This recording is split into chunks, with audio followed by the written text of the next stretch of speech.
Oiê! Aparecendo por aqui hoje com uma boca um pouco estranha, porque eu removi os 2 sisos do lado direito do meu rosto.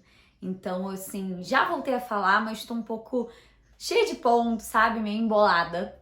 Mas quando eu fui falar sobre essa cirurgia lá no meu Instagram, teve gente que perguntou se eu já tinha feito alguma outra cirurgia e eu expliquei que eu fiz otoplastia em janeiro desse ano, que é uma cirurgia pra você colocar a orelha pra trás, né, pra você modificar a sua orelha. Então é sobre isso que eu vim contar um pouquinho pra vocês hoje. Gente, a minha orelha sempre foi uma grande questão pra mim. Eu sempre usei o cabelo grande e pra frente, ou quando tava curtinho, tinha que tampar, nunca pra trás da orelha. Nunca, nunca, nunca, nunca mesmo. E assim, praia, piscina, sempre era um grande problema na minha vida. Porque eu adorava, eu queria brincar quando eu era criança, só que sair do mar, sair da piscina, o meu cabelo ele ficava pra trás. Ou então ele ficava, não tava penteado, né? E com isso a minha orelha chamava muita atenção. Nesse vídeo eu vou mostrar pra vocês o antes e o depois. Então, pra vocês terem uma noção de como foi.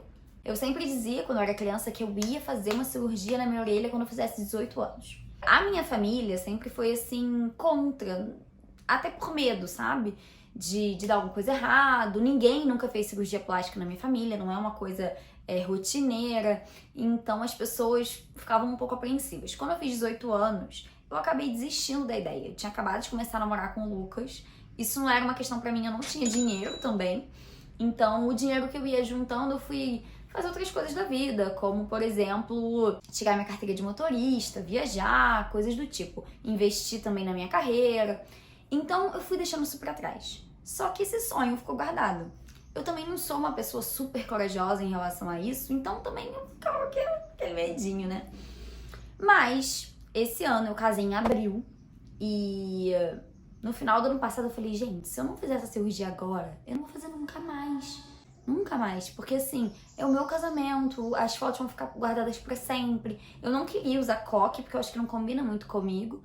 Eu queria um cabelo meio preso, mas de qualquer forma, eu poderia, sabe, assim, sem querer aparecer minha orelha nas fotos, eu ia morrer por dentro.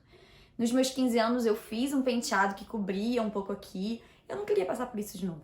Então eu decidi procurar um médico aqui da minha cidade, que quem me indicou foi uma amiga minha, do Rio, que o marido dela é médico, e falou, tem um amigo do meu marido, um conhecido do meu marido, ele é ótimo. E aí, ele atendia aqui em Petrópolis, pra mim, perfeito, e resolvi fazer.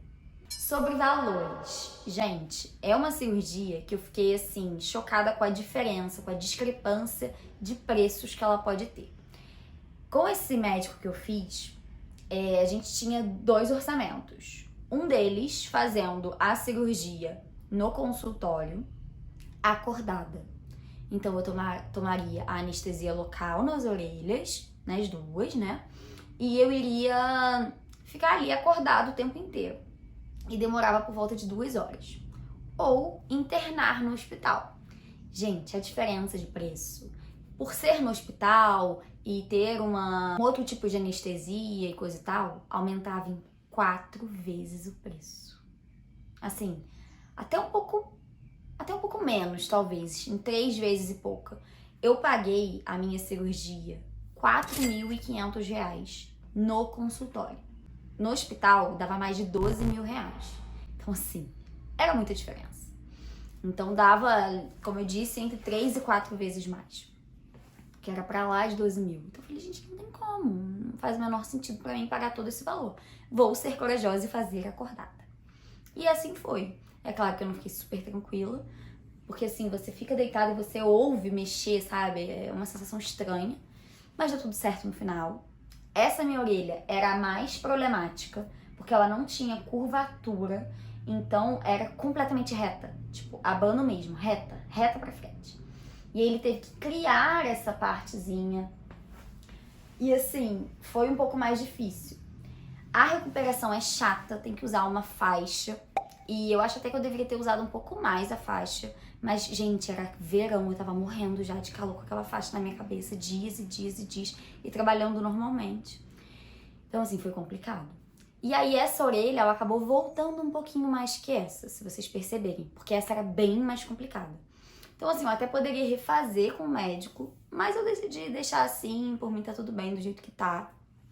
Se uma vez aí eu animar, eu até posso refazer. Mas é isso, essa aqui voltou um pouquinho mais, porque ela era realmente muito mais complicada. E todo esse processo foi chato no início, mas eu não tive grandes coisas, sabe? Grandes problemas, tudo correu muito bem. Eu tenho alguns pontinhos que eu acho que o meu organismo não absorveu, não sei se é a palavra correta a dizer, mas que ainda, ficaram uns pontinhos aqui por trás. Teve uma vez que eu fui lá e ele retirou e refez, só que agora eu sinto ainda alguns outros 2 pontinhos. Não tá me incomodando, então por enquanto eu vou deixar assim também. Se é o seu sonho fazer autoplastia, faça, porque como eu disse, você pode conseguir um orçamento mais barato, você pode tentar dividir, fazer de alguma forma por aí. A minha autoplastia, eu não me arrependo de fazer. Acho que de repente eu teria feito até antes, sabe? Pra ficar assim, é muito bom prender meu cabelo no calor. Eu nunca pude fazer isso, é muito ruim você não poder, sabe? Tipo, usar um brinco que você goste, um cabelo mais alto. Eu fiz balé quando eu era criança. Gente, pra mim o mais triste era botar aquela porcaria daquele coque. Eu odiava. Então eu botava franja, mas aí a professora mandava prender, era uma coisa. Então assim, eu tô muito feliz que eu realizei esse sonho e que foi muito tranquilo. Então eu tô aqui pra contar a minha experiência pra vocês. Então se você gostou desse vídeo, curte, me segue, acompanha lá no Instagram que eu sempre abro caixinha de perguntas pra gente conversar e falar mais sobre esses assuntos que eu sei que vocês gostam. Um beijo e até o próximo vídeo.